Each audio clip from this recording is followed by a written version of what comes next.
Hey all, this is Redditosker. Today I want to talk about another interview that Miyazaki did in regards to Shadow of the Erdtree.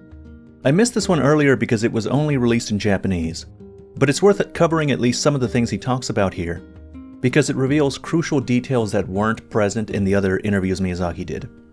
I'm using Google Translate to be able to read the interview, so the translations are going to be a little rough in some places. I'm not going to cover the interview in its entirety because it overlaps with some of the things that we've already discussed in yesterday's video. First of all, Miyazaki says that apart from following in Mikula's footsteps along with other NPCs, the other main focus of the DLC story will be the past of the Land of Shadows and the past of Queen Marika. In response, the interviewer says, "A lot of information has been revealed this time, so please tell us about it. You said earlier that Queen Marika's past will be told, but will the timeline of the DLC be in the past?" Miyazaki responds, quote, "No, the timeline will be the same as the main story. It is not set in the distant past or future. I think the past of the Land of Shadows and Queen Marika would be told in the same way as the history of the Shattered War in the main story." I'm going to skip ahead a little bit to a different question that's connected to this one. In the background of the new art, something like a veil is depicted in the sky. Miyazaki, quote, "Yes, the Land of Shadows, which is the setting of the DLC, is separated from the Lands Between, which is the setting of the main story. It has the image of being separated and hidden from the outside world, and the veil is also a symbol of this." Alright, so I saw people in my comments the last video still thinking that time travel was what was happening, but it's clear with these two statements that that's not the case. And it's not exactly a alternate dimension, it's a shadow dimension that's being veiled from the outside world. And the canopy that we see in the sky is a representation of that. The shadow tree is not the Erdtree that's being choked out by a different tree. It's a different tree that's a shadow version of the Erdtree. And this explains a lot. At first I was confused by the different architecture that was surrounding the Erdtree, like the tower, where the sap seems to fall. Because if this wasn't happening in the distant past or the distant future, how did the Erdtree get like this, and where would they have found the time to build these structures? Going back to a previous question, the main story of Elden Ring featured a heroic story, but will that change in the DLC as well? Miyazaki, quote, "Yes, the theme of heroic stories remains the same. I think the character Messmer, depicted in the key art, is easy to understand, and he is also one of the heroes. The chair that Messmer is sitting on is the same chair that was used in the main story during the battle with the King Morgott, and he's also on the same level as the other demigod children. It is also called Marika's child." Now the translation on this is pretty awkward, so it's possible that this is not accurate. But if this translation is to be taken at face value, then we just got a confirmation that Messmer is a child of Marika. If I find out later that this was a translation issue, I'll pin a comment on this video saying as much. Now another weird thing about this question and its answer is that Elden Ring is described as a heroic story. And Elden Ring's narrative isn't exactly what you would describe heroic. It's not the first word that would come to you if you wanted to describe it. But based on Miyazaki's response, I do think I actually know what they're talking about. You see, in previous interviews, Miyazaki has described that the demigods, as they were written by George R.R. Martin, had specific heroic elements, and when Miyazaki developed the story, he changed the demigods, he corrupted them. He degraded the heroic aspects that each demigod had. And if that's what they're talking about, then this makes a lot of sense because he's talking about Messmer, and he describes Messmer as one of the heroes, which means that Messmer and his story embodies his own heroic concept. His story, like the story of all the demigods, will be about his heroic concept, how it became degraded, and how it led him to his fall. At this point, I'd like to direct you to my heroic concept videos on each of the demigods. I have videos up for Godric, Rykard, and Radahn. Links for them will be in the description. This next one's interesting. The interviewer asks, "Why did the volume become so huge?" referring to the DLC. Miyazaki responds, quote, "In order for the DLC to provide an Elden Ring-like experience, we felt that the current volume was necessary. Although there are threats to overcome, there is a sense of adventure typical of Elden Ring, with freedom to take on those challenges, the excitement of exploring the unknown, and discoveries and encounters at the end of exploration." So this is a really interesting answer. He's asked, why is it so big? And Miyazaki answers, in order for the expansion to be Elden Ring-like, it needed to be this big. Basically saying that an essential quality of Elden Ring is its scale. The interviewer asks, how do you access the DLC? Miyazaki responds that you have to get to Moog, Lord of Blood, which we already knew from a previous interview. But he goes on to say that you also need to beat Star Scourge Radahn, which is not information we had before. Next, Miyazaki's asked, if you can play from the second half of the main story, will the difficulty level be higher? Miyazaki, quote, that's right, I think the difficulty level will be based on the later half of the main story. Typically, in the previous From Software games, the bosses that are included in the DLC are much harder than anything that you find in the base game, as are the levels that those bosses are found in.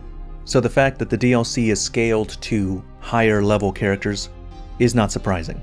I expect that, just like in the past games, by the time you get to the final boss of the DLC, you should be capable of dealing with endgame things in the main game. Maybe even stronger than that. Miyazaki then says that the main game and DLC fields are not connected, and you'll have to move back and forth between them by transferring, but that you can do it freely.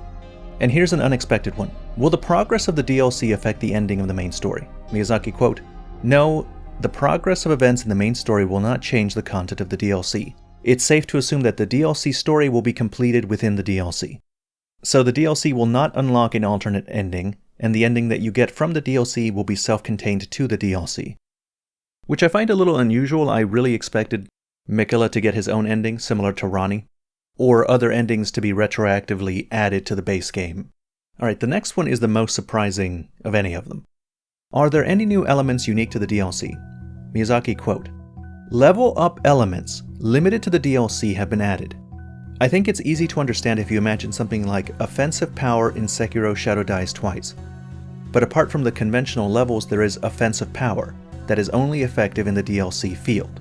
This was prepared for the freedom to challenge threats that I mentioned earlier, and it allows you to say things like, this boss is tough, so let's explore another area and try again after becoming stronger. This makes it easier to experience even at higher levels. On the other hand, by suppressing the increase in offensive power, players will be able to experience the challenge of challenging threats at lower levels. Now this translation is very awkward, but seeing as they mentioned offensive power and Sekiro Shadows Die Twice, what I'm going to assume this means is that they're going to implement the system that they had in Sekiro, where you could defeat minor bosses and use materials from them to permanently become stronger, and that this power-up will only work in the DLC area. So that if you fight a strong boss that you're having trouble beating, you'll be able to find other weaker bosses around and use them to increase your offensive power. And the part where it says suppressing the increase in offensive power, I think they mean just not using that ability, in case you wanted to have more of a challenge. This sounds very odd to me, and makes me think that I'm misinterpreting what's being said here, or there's a problem with the translation. And I'm inclined to wait until they talk about this more in different interviews before I comment on it. Next, they discuss weapons again. Miyazaki says many weapons and battle techniques will be added. That's one of the selling points of this DLC, especially regarding 8 new weapon types. Of course, there are also additions to existing weapon types. And he's mentioned this in both of the other interviews that he did. So apparently this 8 new weapon types is a big deal for them. The interviewer expresses surprise at the number of new weapon types, and Miyazaki says, first of all, we have a direction that is relatively close to the classics, such as the large Japanese sword, the large sword, and the Gyat Teken. But we also have a direction that is more distinctive and highly novel. For example, it might be a fighting game inspired by a monk, or something like a dueling shield that combines offense and defense. There are also throwing daggers where all attacks are thrown. I think even those who have already used the weapon types in the main story will find it refreshing and enjoyable. I believe we see all of the weapons that he's referring to in the trailer. The one with the jumping kicks, I'm assuming, is inspired by a monk, and you can also see the throwing daggers that he mentions, where all the attacks are thrown. The interviewer then asks about the lion thing that you see. Miyazaki says, yes, the lion dance is a DLC-like boss.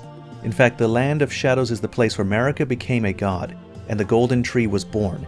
Naturally, there was a culture that existed before the Golden Tree, and the lion dance character is derived from that culture.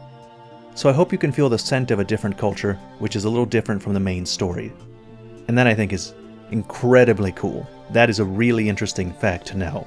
It's the place where the Erdtree was born, where Marika became a god, and there was a pre-existing culture that was there before.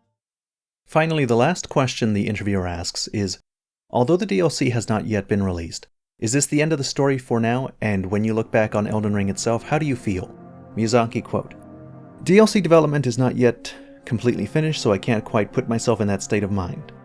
When I'm working on something, whether it's the main game or DLC, I'm always desperately wishing for more development time, but when it's finished, I realize that I've been working on it for a really long time, I feel.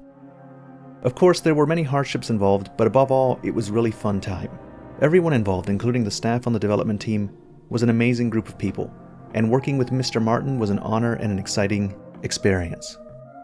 I may get scolded for saying this, but for me, I make games not just for work, but also my purpose in life, and in that sense, Elden Ring was a unique experience. I feel really lucky to have so many wonderful users. I can't help but feel grateful. That's the end of this video. As always, thank you very much for watching.